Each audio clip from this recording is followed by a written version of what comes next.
Hi friends, எல்லாத்துக்கும் வணக்கங்க. இந்த பதிவில் என்ன பார்க்க போகிறோம்னா, நிறைய ஃப்ரெண்ட்ஸ் வந்து கேட்டிருந்தீங்க கன்றுக்குட்டிக்கு தீவன முறை பற்றி சொல்லுங்கள் அப்படின்னு.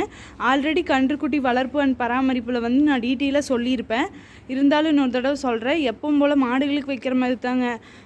நைட்டுக்கு வந்து பார்த்திங்கன்னா குழந்தால பச்சை என்ன இருக்கோ அது வைப்போம். மதியானத்துக்கு காலையிலத்துக்கும் மாடுகளுக்கு என்ன தட்டா வக்கிப்பில் எது போடுறோமோ அதுதான். இந்த பறி வச்சுருக்கோம் பாருங்கள், ஒவ்வொரு பறி போட்டுருவோம். அப்புறம் தண்ணி வந்து பார்த்திங்கன்னா மாட்டு தீவனம் குச்சி இருக்குது இல்லைங்களா, புழக்க, அது வந்து 1 கிலோ போட்டு தவிடு 1 கிலோ போடுவோம். இது ரெண்டும் மிக்ஸ் பண்ணி நல்லா கெட்டியாக வச்சுருவோம். அவ்வளோதாங்க, வேற ஒன்றும் கிடையாது.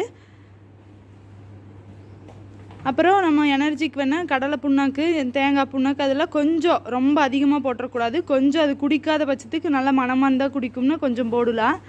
அப்புறம் ஒரு ஃப்ரெண்டு வந்து கேட்டிருந்தாங்க, இந்த ஃபாகர் போடுறதுனால மாட்டுக்கு உடம்பு சரியில்லாமல் ஆயிராதா கூலிங்காக இருக்கிறதுனாலன்னு. ஒரு பிரச்சனையும் இல்லை, அது ஆரோக்கியமாக இருக்கிறதுக்கு தான் இந்த ஐடியா.